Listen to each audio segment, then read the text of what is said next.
একজন বোন তার পছন্দের পোশাক পরে একটু খোলামেলা তিনি রাস্তায়, সাংবাদিক বন্ধু প্রশ্ন করেছেন আপনি কারে চান আগামী দিনের ক্ষমতায়? তিনি বলছেন জামাত। কেন? বলে যে জামাত আসলে দেশটা ঠিক হবে। তাইলে তো আপনি এই পোশাক পরতে পারবেন না। কয় যে পরবো না।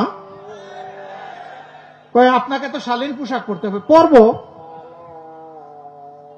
এরপরে জিজ্ঞেস করেছে জামাতের কোন জিনিসটা আপনার ভালো লাগে? কয় জামাতই আমার ভালো লাগে। মাথা তো ওইখানে গরম হয়েছে, গরমের কারণ তো ওই জায়গা। মা বোনদেরকে বিভিন্ন জায়গায় জিজ্ঞেস করা হয় কারে ভোট দিবেন?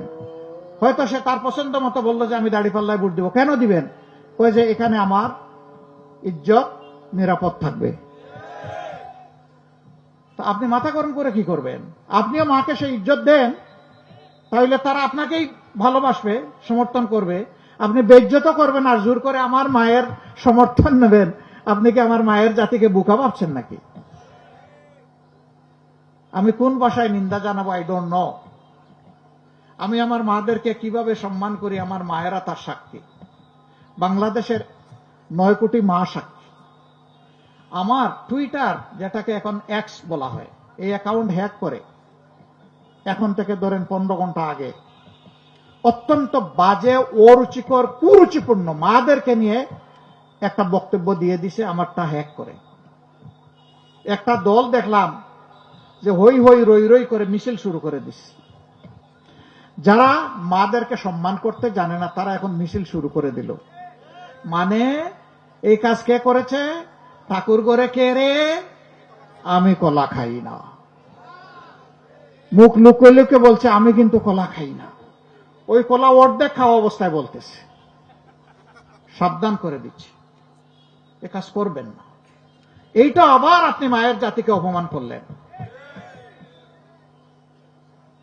একেবারেই ইতর শ্রেণী না হলে এই কাজ কেউ করতে পারে না।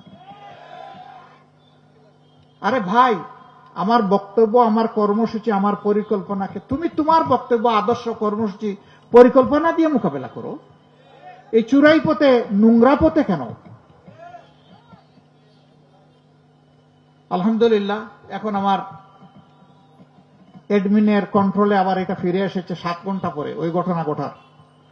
এতে সাময়িক যদি কোনো মা ওদের অপতথ্যের কারণে কষ্ট পেয়ে থাকেন আমি তাদের কাছে ক্ষমা চাই। আবার আপনারা ভাই সাবধান, লিখে দিয়েন না যে উনার টুইটারে উনি বাজে মন্তব্য দেওয়ার জন্য উনি আবার ক্ষমা চেয়েছেন। আপনারা কিন্তু এটা করেন মাঝে মাঝে, 2-1 জন, সবাই না। আমি সাবধান করে দিলাম এই ব্যাপারে। আমার বক্তব্য পছন্দ না হয় সবকিছু আপনার পায়ের তলে ফেলে দিয়েন, কিন্তু আমার বক্তব্য আপনার মতো করে দিবেন না কেউ। আমার বক্তব্যটা আমার মতো করে দিবেন যেমনটা আমি বলেছি। আমি প্রায় জায়গায় দুঃখের সাথে দেখি 2-1টা মিডিয়া এটা টুইস্ট করে, বাকিরা এটা নিয়ে কাড়াকাড়ি করে ঝাঁপাইয়ে পড়ে। আরে ভাই, আপনারা তো জাতির বিবেক রে ভাই। আর মিডিয়া হচ্ছে জাতির আয়না বা দর্পণ। জাতিটাকে বাঁচান ভাই, অনেক হয়েছে। আসুন এবার সবাই মিলে দেশটাকে ইতিবাচক ধারার রাজনীতির